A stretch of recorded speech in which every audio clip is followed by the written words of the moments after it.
먼 데 있다가 가까워진 사람들, 먼 데 있다가 가까워진 사람들 제목으로 하나님 말씀 전하겠습니다.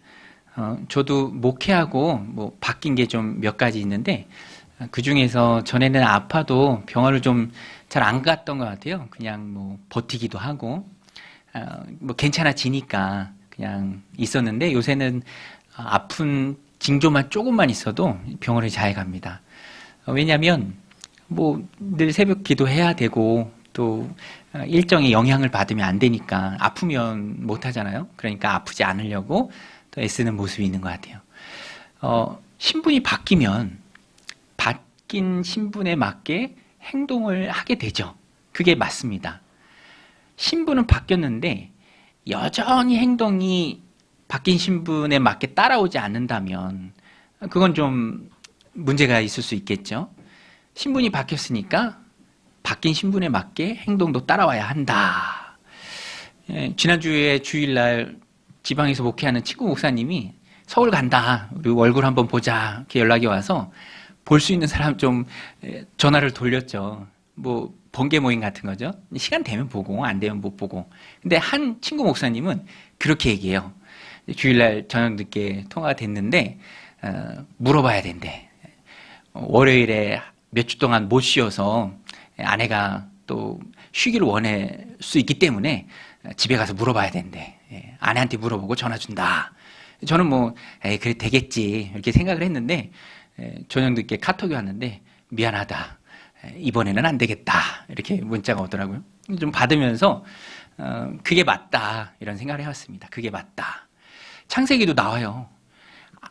그러니까 남자가 결혼을 하면 가정을 꾸리면 부모에게서 떠난다.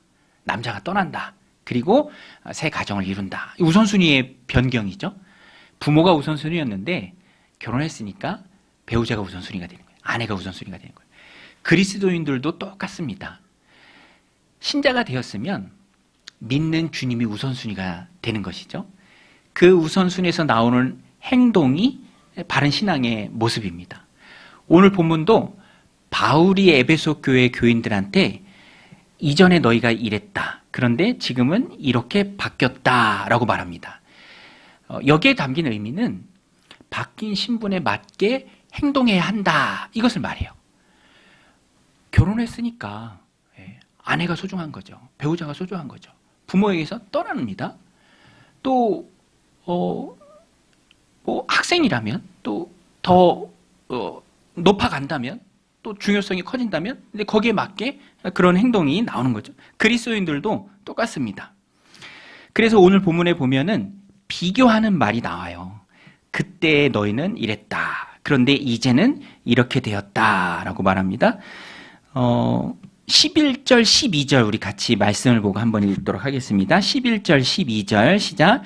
그러므로 생각하라. 너희는 그때 육체로는 이방인이요 손으로 육체에 행한 할례를 받은 무리라 칭하는 자들로부터 할례를 받지 않은 무리라 칭함을 받은 자들이라.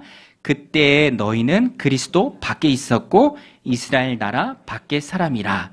약속의 언약들에 대하여는 외인이요 세상에서 소망이 없고 하나님도 없는 자이더니. 이게 에베소 교회 교인들, 지금은 교인이지만 공동체 안에 들어왔지만 이방인으로서 그 이전의 모습을 말합니다.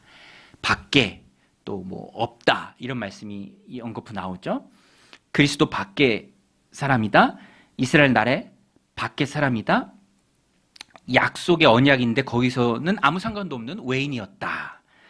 그 다음에 세상에서 소망이 없다. 이거는 천국 소망을 말해요. 세상이 전부인 줄 알고 살던 너희다. 그 다음에 바울이 에베소에서만 쓰는 특별한 표현인데 굉장히 강한 표현입니다. 하나님도 없는 자이더니. 하나님도 없는 자이다. 하나님이 창조하셨지만 하나님의 피조물이지만 하나님 없이 살았다. 근데 우리도 그렇죠. 여기 모여서 오늘 함께 예배하는 이 예배당의 안에 오늘 우리가 함께 예배하지만 이전에 어느 때에는 그때에는 밖에 있었죠.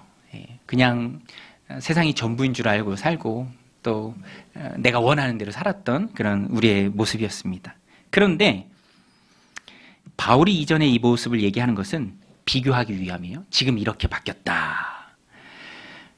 13절부터 18절까지 그 내용이 쭉 나옵니다. 11절, 12절이 비포라면 이전에 이렇다. 그런다면 13절, 18절은 애프터의 모습이죠. 이렇게 바뀌었다. 그리고 그 중심에 그리스도의 십자가가 있습니다. 우리 13절만 한번 읽어보면 우리 13절 한번 같이 우리 자막을 보면 읽겠습니다. 시작. 이제는 전에 멀리 있던 너희가 그리스도 예수 안에서 그리스도의 피로 가까워졌느니라. 저는 이 말이 참 좋은 것 같아요. 가까워졌다. 여러분, 우리는 가까워진 사람인 줄로 믿습니다. 하나님과 가까워졌고요. 또 하나님을 섬기는 이 한 공간에, 이 한 공동체에, 한 성령 안에 머무르기 때문에 우리가 또 서로 가까워졌습니다. 그게 우리의 변화된 신분이에요. 가까워졌다. 가까워졌다. 멀리 있었는데, 한참 떨어져 있었는데 가까워졌다라는 거예요. 까마득한 곳에 혼자 있었는데 주님이 불러주셨다. 공동체로 불러주셨다. 혼자 남겨두지 않고 불러주셨다. 너무너무 감사하죠? 그리고 그 중심에 예수님이 계십니다. 가깝게 하신 분이 예수님이에요. 14절에 보면 막힌 담을 허물어 뜨리셨다. 막힌 담을 허셨다. 이렇게 돼 있는데 이게 문자적으로도 예루살렘 성전 안에 벽이 있었어요. 이방인과 유대인을 나누는 벽. 유대인들은 머릿속 개념이 딱 두 가지예요. 유대인, 그리고 유대인 아닌 사람. 그리고 유대인 아닌 사람에 대해서는 굉장히 이제 무시합니다. 막 개라고 여기기도 하고요. 오늘 본문에 나오잖아요. 할례 받은 하나님 백성의 표식이죠. 할례 받은 사람들이 할례 받지 않는 사람들이라 무시하는 그런 너희들이었다. 벽 막아놓고 4개 언어로 번역해놨습니다. 무시무시해요. 이 벽을 넘어오는 자는 죽음을 면치 못하리라. 개종한 이방인이라 할지라도 이방인의 뜰까지만 갈 수 있었어요. 그 담을 넘어서는 못 들어갑니다. 단절이죠. 영적으로도 단절입니다. 그 베를린 장벽 허물어졌을 때 기억나시죠? 베를린 장벽. 저희 말씀 보면서 그 생각나더라고요. 제 초등학교 때인데 그 막 뉴스가 나오잖아요. 해머 갖고 막 이 동독 서독 나뉘어 있을 때 그 장벽을 허물고 기뻐하고 막 즐거워하는. 그런데 그것도 허물어지기까지 한 30년 걸린 것 같아요. 61년도에 생겨서 80몇 년도에 무너졌으니까 벽이라는 게 있어요. 쉽게 안 무너집니다. 저도 참 통일이 어렵겠다라고 생각했던 때가 제 청년 때 무슨 경기를 북한하고 같이 하면서 응원단이 내려왔었어요. 여성 응원단들이 한복도 내려와서 응원하는데 어느 경기장을 가다가 뉴스에 그대로 나왔습니다. 난리가 났어요. 그 버스 안에서 여성 응원단들이 버스 세우라 그러고 우르르 한 줄로 울면서 내려와서 뭘 했냐면 지나가는 길에 축하 현수막을 붙여놨는데 거기에 김일성, 김정은 사진이 있었던 거예요. 그게 인쇄됐는데 비 오니까 비를 맞는 거예요. 그러니까 그 응원단들이 다 내려와서 그거 막 부둥켜 안고 울면서 우리 수령님 비 맞게 했다고 그런 모습을 보면서 저는 이거 너무 멀리 왔다. 참 고구마 100개 먹은 것처럼 답답하더라고요. 그게 잘 허물어지지가 않죠. 근데 그것보다 더 심각한 벽이 그렇지만 예수님이 허문 벽이 이방인과 유대인 사이의 벽입니다. 이방인과 유대인 사이의 벽. 그리고 이방인과 유대인 사이의 벽도 영적인 단절이고요. 또 유대인이든 이방이든 할 것 없이 하나님과의 사이에도 벽이 있어요. 우리가 죄로 쌓은 벽이죠. 하나님과의 영적인 단절입니다. 나아갈 수가 없는 거예요. 그런데 예수님이 그것을 허물어뜨리셨어요. 그래서 예수님 십자가에 못 박혀 죽으실 때, 운명하실 때 휘장이 하나님 임재의 처소와 지성소와 성소를 구분하는 그 휘장이 쭉 찢겨 나갔죠. 그래서 우리가 오늘 이렇게 담대하게 영광의 보좌 앞에 하나님 앞에 나아갈 수 있는 거예요. 예배로 나아갈 수 있는 것입니다. 그래서 핵심은 정리를 해보면 앞부분에 너희는 이랬다. 외인이었다. 하나님 없는 자였다. 그런데 예수님께서 허물어 주셨다. 막힌 담을 허물어 주셨다. 그리고 이제 이렇게 바뀌었다 하고 16절이 나옵니다. 16절에 보면은 우리 16절 같이 한번 읽겠습니다. 16절 시작. 또 십자가로 이 둘을 한 몸으로 하나님과 화목하게 하려 하심이라. 원수된 것을 십자가로 소멸하시고. 그리고 18절 19절이에요. 우리 이어서 같이 읽겠습니다. 18절 19절 시작. 이는 그로 말미암아 우리 둘이 한 성령 안에서 아버지께로 나아감을 얻게 하려 하심이라. 그러므로 이제부터 너희는 외인도 아니요 나그네도 아니요 오직 성도들과 동일한 시민이요 하나님의 권속이라. 권속이라는 말이 어려운 한자인데 가까운 사람, 가족이라는 뜻입니다. 가족. 가족. 너희는 더 이상 외인이 아니다. 가족이다. 우리 한번 따라서 할게요. 우리는 가족이다. 그렇죠. 예수님 때문에 우리가 하나님과 가족이 되었고요. 또 우리가 서로 가족이 되었습니다. 하나님의 자녀가 되었잖아요. 예수님 때문에. 예수님이 하나님의 공의를 만족시키셨습니다. 어물쩍 넘어간 게 아니라 죄값을 치러주셨어요. 십자가에서 그 죄값을 담당해 주셨습니다. 양 같은 우리가 의로운 자로 하나님 앞에 설 수 있는 그 길을 예수님이 마련해 주셨어요. 그래서 하나님과 화해했고요. 화목한 관계 속에 들어가게 됐습니다. 하나님과만 화목해진 게 아니라 유대인과 이방인이 한 공동체의 일원으로 있을 수 있어요. 전에는 무시했고 따돌렸고 인정하지 않았지만 이제는 이방인도 똑같은 천국 시민이 되었습니다. 예수님 때문에. 그래서 오늘 본문에 보면은 이렇게 예수님이 너희를 가족으로 만들어 주셨다. 에베소 교회 교인들. 전에는 이방인이었지만 이제 가족이 되었어요. 그리고 그 뒷부분에 건물로 바울이 비유합니다. 건물. 너희가 전에는 이랬는데 예수님 담을 허물어 주셨고 십자가로 소멸해 주셔서 외인이 아니라 가족이 되었다. 나그네도 아니다. 천국 시민이다. 하나님의 권속이다. 그런데 그 이유가 가족이 되었다라는 거예요. 가족이. 이 건물로 비유하는데 유대인이나 이방인이나 한 공동체 안에서 서로 같이 세워져 간다. 예수님이 하셨고 예수님이 모퉁이돌은요. 고대 건물을 지을 때 벽과 벽이 이렇게 만나는데 그 밑에 건물의 기초가 되는 중요한 돌을 코너스톤, 모퉁이돌이라고 합니다. 그 역할을 이제 예수님이 해주신 거예요. 그러니까 예수님이 이루어주시고 예수님이 여전히 기초가 되시고 모퉁이돌이 되시고 그런데 그 22절의 핵심의 말씀이 함께 세워져 간다. 함께 지어져 간다. 벽돌처럼 하나씩 하나씩 쌓여 간다라는 거예요.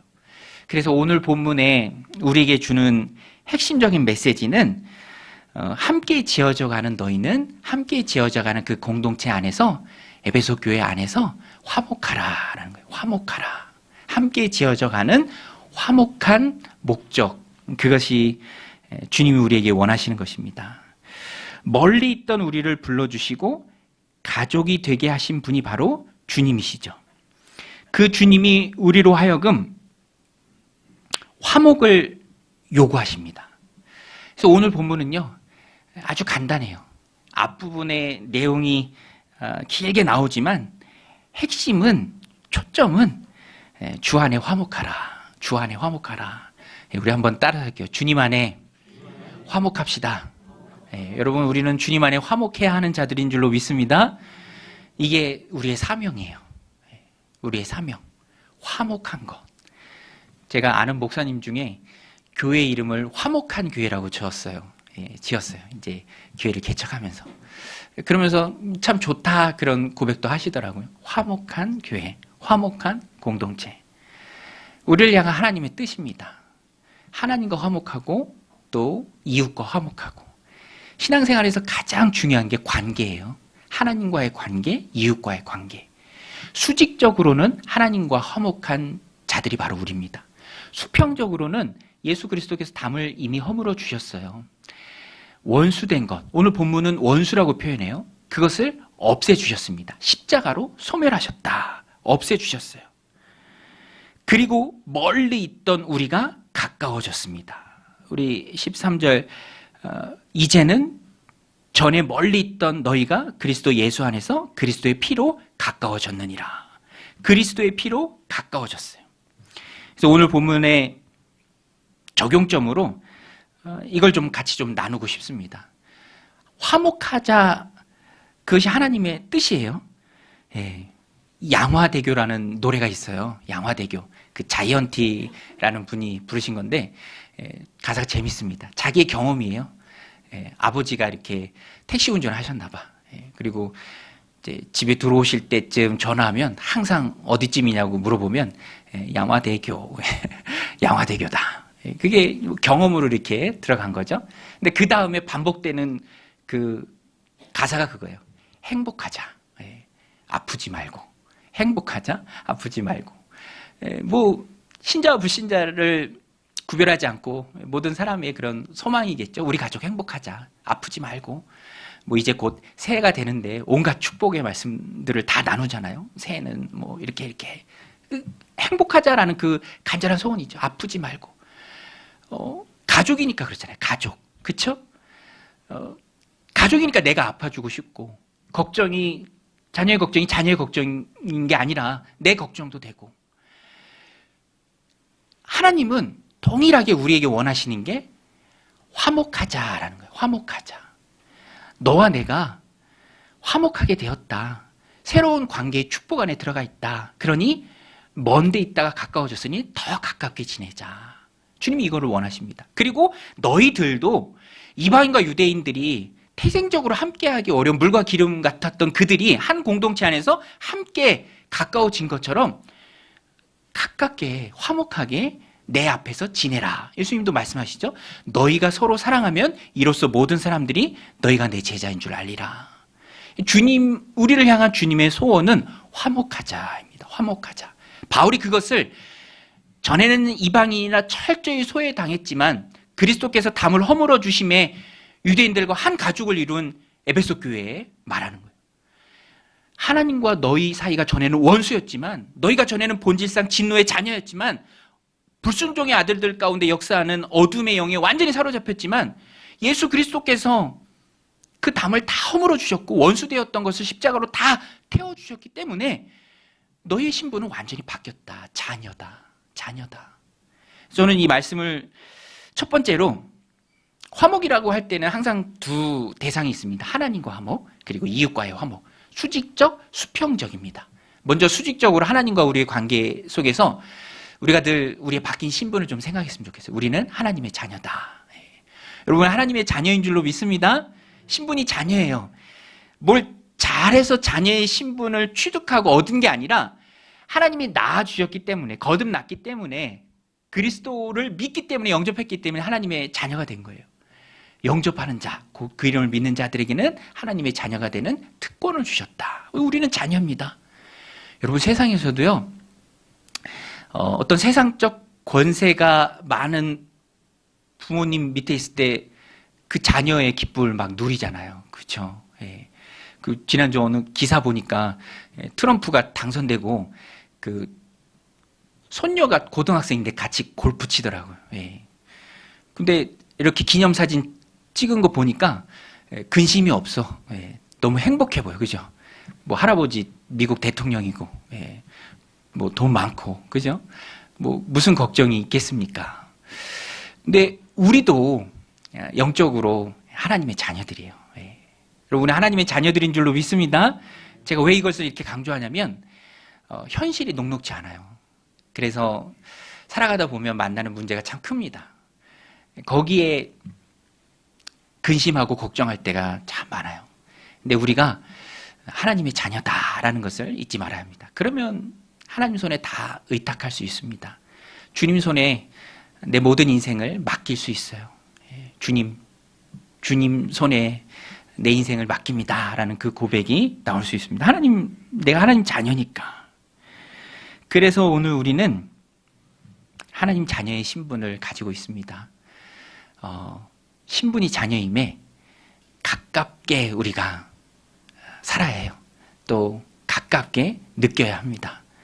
누가복음에 보면 기도할 때 이렇게 기도하라라고 주님이 비유로 말씀하시면서 불의한 재판관과 홀로 된 여인이죠. 성경에 여기 과부로 나옵니다. 과부의 비유를 주님 말씀해 주시는데, 그래서 우리가 오해하면 안 되는 게 하나님이 불의한 재판관도 아니고 또 우리가 홀로 된 여인, 도움이 없으면 안 되는 그런 과부도 아니다. 거기서 말하는 것은 그거예요. 하물며 불의한 재판관도 이렇게 쫄르고 막 이렇게 하면 도와주는데 하물며 하나님이 너를 돕지 않겠느냐, 이 말씀이에요. 이 말씀. 수요일에도 이 말씀을 함께 나눴는데 제 안에 그런 마음이 참 많아요. 제 안에 이렇게 살다 보면은 목회를 하다 보면은 그런 일들에 부딪힐 때가 참 많이 있습니다. 어려운 거죠. 이게 참 우리도 그런 일들을 겪잖아요. 안 될 것 같은, 힘든, 버거운. 그러다 보면은 근심과 걱정, 막연한 두려움과 불안감, 거기에 사로잡힐 때가 참 많이 있습니다. 그때 우리는 명심해야 합니다. 명심하고 있으면 그런 상황들을 이기는 거죠. 나는 하나님의 사랑받는 자녀다. 에베소서 5장에 그 말씀이 있습니다. 사랑받는 자녀다. 사랑받는 자녀다. 여러분, 하나님은 인자와 긍휼이 풍성하신 분이에요. 요새 날씨가 너무 좋잖아요. 저는 가을이 길어져서 너무 좋은 것 같아. 그냥 계속 이랬으면 좋겠어요. 하늘 높고, 그죠? 단풍 들어있고, 덥지도 않고, 춥지도 않고, 너무 좋아, 날씨가. 근데 하나님은 자비와 긍휼이 풍성하신 분이라 신자와 불신자 구분 없이 이 좋은 것을 다 느낄 수 있습니다. 햇빛과 비를 믿고 안 믿고 여부에 상관없이 다 주시는 분이 하나님이세요. 그만큼 하나님은 우리의 상상을 초월할 정도로 긍휼과 은혜가 풍성하신 분이에요. 차별을 안 하세요. 저는 속이 좁아서 그런지 가끔 그런 생각해요. 이거 믿는 자들한테만 이런 좋은 걸 주시면 좋지 않겠나. 근데 하나님은 속 좁은 사람이 아니십니다. 그것을 보면서 우리가 또 생각해야 될 것이 하물며 햇빛과 비를 불신자에게도 충분히 주시는 하나님이 그분의 자녀된 삶을 지금부터 살아가는 우리에게 얼마나 은혜를 부어주실까. 우리는 그것을 잊지 말아야 합니다. 그리고 가까워진 자로서 하나님과 가깝게 지내야 합니다. 가깝게 지내는 것, 하나님을 의지하는 것, 어려운 순간에도 하나님이 내 인생을 붙들고 계심을 잊지 않는 것, 하나님께 담대히 구하는 것, 응답을 기대하는 것, 기쁨으로 찬양하는 것, 다 하나님과 가까이 지내는 것이죠. 그리고 더 하나님과 가까이 지내는 것은요, 헌신하는 것입니다. 헌신하는 것. 우리 디모데후서 말씀인데요, 우리 같이 한번 읽겠습니다. 시작. 병사로 복무하는 자는 자기 생활에 얽매이는 자가 하나도 없나니 이는 병사로 모집한 자를 기쁘게 하려 함이라. 바울이 디모데에게 준 교훈입니다. 근데 오늘 우리에게도 똑같은 교훈이에요. 은혜 안에 사는 삶을 헌신의 관점에서 볼 때 병사다. 바울이 해석해요. 병사면 자기 생활에 얽매이지 않고 병사로 모집한 자, 기쁘게 하는 것이 병사의 신분에 마땅하다. 하나님과의 회복된 관계 속에서 살아가는 우리도 이것을 기억해야 합니다. 가깝게 지낸다라는 것의 정점에는 헌신이 있어요. 우리를 헌신의 자리로 하나님 초청해 주십니다. 구원의 목적은 헌신이에요. 디모데후서 5장 15절 우리 자막 보고 같이 읽겠습니다. 시작. 그가 모든 사람을 대신하여 죽으심은 살아있는 자들로 하여금 다시는 그들 자신을 위하여 살지 않고 오직 그들을 대신하여 죽었다가 다시 살아나신 이를 위하여 살게 하려 함이라. 여러분, 이 말씀을 받을 마음의 준비가 되셨습니까? 새벽 예배 때는 좋아. 뭐 다 믿음 좋은 분들이라 바울이 말하는 거 그대로 막 적용해도 돼요. 복음과 함께 고난을 받으라. 여러분, 복음과 함께 고난을 받아야 될 줄로 믿습니다. 우리는 거기까지 나가야 돼요. 그가 모든 사람을 대신하여 죽으심은 살아있는 자들로 하여금 다시는 그들 자신을 위하여 살지 않고 오직 그들을 대신하여 죽었다가 다시 살아나신 이를 위하여 살게 하려 함이라. 구원받은 목적이 우리에게 있지 않습니다. 구원받은 목적은 하나님께 있어요. 거기까지 우리는 나가야 합니다. 우리는 하나님의 자녀고 병사로 불러주셨고 헌신으로 초청해 주십니다. 가까이 있다라는 것은 은혜를 누리는 것과 동시에 한 걸음 더 나아가서 하나님 앞에 헌신하는 거예요. 그 마음을 가지고 하나님 주신 삶을 살아야 합니다. 갈라디아서 2장 20절의 말씀이죠. 내가 그리스도와 함께 십자가에 못 박혔나니 그런즉 이제는 내가 사는 것이 아니요 오직 내 안에 그리스도께서 사시는 것이라. 이제 내가 육체 가운데 사는 것은 나를 사랑하사 나를 위하여 자기 자신을 버리신 하나님의 아들을 믿는 믿음 안에 사는 것이라. 이것이 하나님과 화목한 자의 삶입니다. 증거예요. 내가 하나님과 화목하다. 자연스럽게 연결되는 것이 또 이웃과의 화목인데요. 이웃과의 화목, 예수님께 좀 집중해야 될 필요가 있습니다. 우리에게 화목을 주신 분이 예수님이고요. 유대인과 이방인이 그 사이에 막힌 담을 허신 분이 예수님인데 예수님이 어떻게 허무셨죠? 예수님이 어떻게 그 담을 허무셨는가? 우리 16절 말씀 같이 한번 읽겠습니다. 시작. 또 십자가로 이 둘을 한 몸으로 하나님과 화목하게 하려 하심이라. 원수된 것을 십자가로 소멸하시고. 원수된 것. 소멸했다라는 것은 아예 없애버렸다라는 뜻이에요. 십자가로 이 둘, 유대인과 이방인을 말합니다. 한 몸으로 하나님께서 하나님께 화목하도록 예수님이 만드셨어요. 그런데 그게 바로 십자가입니다. 십자가. 예수 그리스도의 십자가. 십자가가 없으면 원수됐던 게 화목으로 가지 않습니다. 십자가가 있었기 때문에 화목으로 가게 된 거예요. 그 십자가가 바로 희생이에요. 그래서 저는 이렇게 말씀드려요.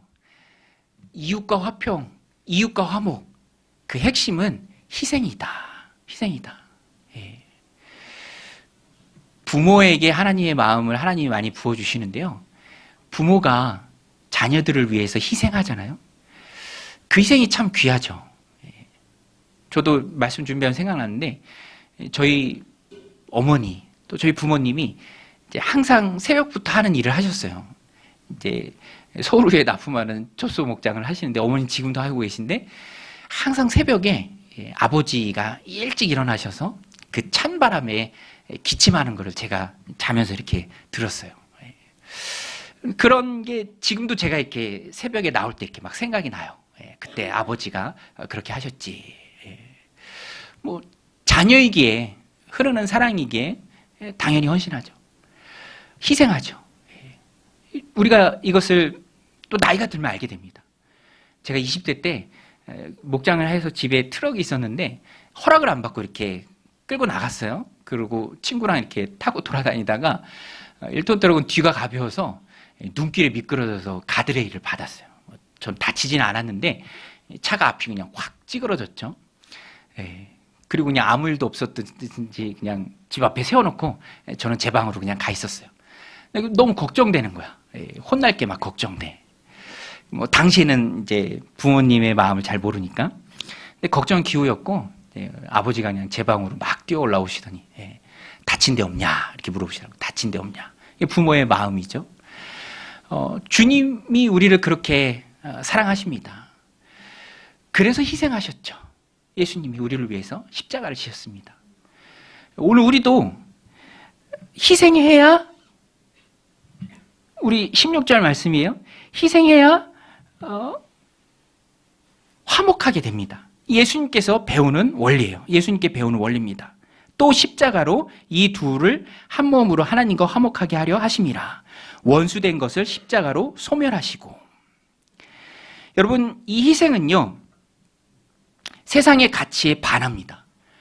세상에는 희생이 없어요. 다 자기 이익만 있습니다. 그 테슬라 CEO가 당선된 트럼프 대통령한테 올인을 했잖아요. 그리고 하루새 주식이 꽁충 뛰어서 20조를 더 가졌습니다. 20조. 그리고 또 중요한 역할도 막 맡고. 그런데 물론 진심도 있었겠지만 제가 볼 땐 또 투자의 영역도 있었던 것 같아요. 투자. 그죠? 투자를 잘했지. 이 세상의 논리입니다. 그런데 희생은 그것과 전혀 달라요. 대가를 바라지 않는 양보보다 배려보다 훨씬 더 깊은 수준입니다. 그게 바로 희생이에요. 제가 말씀드렸죠. 부모의 희생. 부모의 희생이 있기 때문에 자녀들이 커가는 거죠. 하나님 주신 마음입니다. 희생할 때 그 관계가 화목해지는 거예요. 자기 주장이 아니라 희생. 대가를 바라고 나중을 바라고 투자하는 게 아니라 손해를 보더라도 희생하는 것. 예수님의 그 희생이죠. 요한복음 15장 13절 말씀인데요. 우리 같이 한번 읽겠습니다. 우리 자막을 보고 같이 읽게요. 시작. 사람이 친구를 위하여 자기 목숨을 버리면 이보다 더 큰 사랑이 없나니. 여러분, 예수님이 친구 삼아주신 우리를 위해 예수님을 가리키는 말씀입니다. 목숨을 버리셨어요. 그래서 우리가 새 생명을 얻었습니다. 요한복음 12장에 보면 미랄의 비유가 나와요. 미랄이 땅에 떨어져 있는데 떨어진 한 알 그대로 있느냐 아니면 많은 열매를 맺느냐, 그 차이는 그 미랄이 죽느냐 죽지 않느냐의 차이입니다. 미랄이 떨어져서 한 알 그대로 있으면 그냥 그 한 알 그대로 있는 거예요. 예수님이 자신을 가리켜서 해주신 말씀이에요. 오늘 우리에게 주시는 말씀입니다. 여러분, 저는 이 말씀을 가지고 도전합니다. 오늘 우리도 하나의 미랄이 되어서 희생해야 해요. 가깝게는 가족을 위해서, 또 배우자를 위해서, 자녀들을 위해서, 또 하나님 주신 귀한 공동체를 위해서. 예수님이 희생하셔서 십자가 지셨을 때 그것이 막힌 담을 허물었어요. 원수 되었던 것을 싹 태워버렸습니다. 소멸했어요. 이제 유대인이나 이방인이나 한 공동체 안에서 똑같이 화목하게 될 수 있습니다. 우리가 하나님께로 나아가는 길도 예수님께서 열어주셨어요. 오늘 우리도 오늘 말씀을 통해서 우리에게 주신 도전이에요. 내가 어디서 하나의 미랄로 썩어져 하는가? 내가 어디서 자기 이익을 고려하지 않고 철저히 양보보다도 더 큰 가치, 배려보다도 더 큰 가치 죽어야 하는가? 죽어져야 하는가? 나는 그리스도와 함께 십자가에 못 박혔다. 그런즉 이제는 내가 사는 것이 아니라 내 안에 그리스도께서 사는 것이라. 이제 내가 육체 가운데 사는 것은 나를 위하여 자기 자신을 버리신 하나님의 아들을 믿는 그 믿음 안에 사는 것이라. 자기 주장만 가득하면 공동체가 세워지지가 않죠. 제가 어렸을 때 주일학교 선생님이 천국과 지옥을, 성경에는 안 나온 얘기인데 머리에는 쏙쏙 들어와, 이렇게 비유를 해주시더라고요. 천국이든 지옥이든 기다란 젓가락을 갖고 있대요. 기다란 젓가락. 너무 긴 거, 한 2m 되는 거, 그죠? 1m, 2m. 그런데 지옥은요, 그걸로 자꾸 자기 먹으려니까 먹을 수가 없는 거예요. 그러니까 고통스러운 거. 근데 천국은 그 주일학교 선생님, 서로 먹여준다. 서로 먹여준다. 참 의미상으로 마음에 와닿는 말이죠. 교회 공동체가 천국 공동체입니다. 죽음이란 관문을 넘어서 완성될 그 천국 공동체를 지금부터 살아가는 곳이 바로 교회죠. 바울은 그리스도의 희생이 너희를 하나 되게 하였다. 그리스도의 희생으로 하나 된 너희는 그 변화된 관계의 축복을 누려야 한다. 하나님과 가까이 지내라. 하나님께 헌신하라. 또 너희 스스로 화목하라. 그 화목의 핵심 가치는 희생이다. 희생이에요. 오늘 우리는 주님의 그 희생을 본받아야 합니다. 사람이 친구를 위하여 자기 목숨을 버리면 이보다 더 큰 사랑이 없다. 우리를 위해 목숨을 버리신 예수 그리스도의 그 희생을 우리도 본받아서 이 말씀의 적용입니다. 하나님 허락하신 이 한 주의 삶 가운데 내가 썩어져야 할 곳은 어디인가? 내가 어떻게 희생할 수 있을까? 주님이 원하시면 희생함으로 함께 공동체를 지어가는 저 여러분들이 다 되시기를 주님의 이름으로 간절히 축원드립니다.